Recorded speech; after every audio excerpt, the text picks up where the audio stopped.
Hi, today I'm reviewing the Ogee Face Stick Trio. I've got the Rose Quartz Blush, the Opal Highlighter, and the Copper Contour. And I'm going to show you this on mature skin. I am 53. I didn't see a lot of videos about mature skin, so I'm just going to show you the way I use it and you can see for yourself. Now, the first thing I usually do is the contour. I think we're just going to do one side to see what that's like. And I put it right here. This is where I do it. And I draw a line here because you're not supposed to go under your nose when you get a certain age. And I put the contour here. And then sometimes I'll put it up here and maybe here.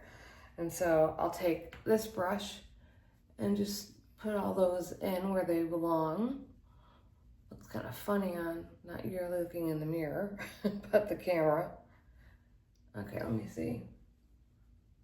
Okay, my mirror's right there, so I had to check it out.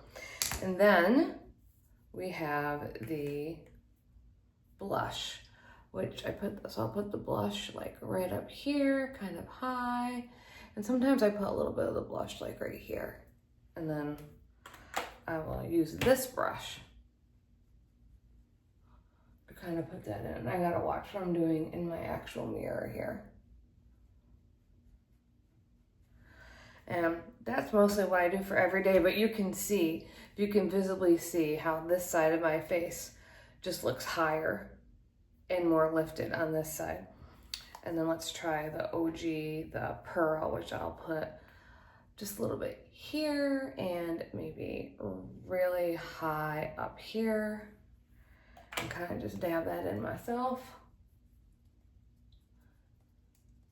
And so I have this and a little bit of mascara.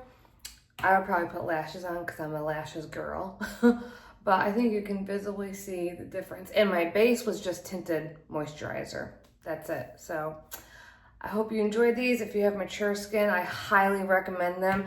They don't get in creases. They have really good skincare ingredients and they last a really long time. I've been using them for about 6 months and I don't even think they're even half gone. So highly recommend it. This is what it looks like on a little bit older person.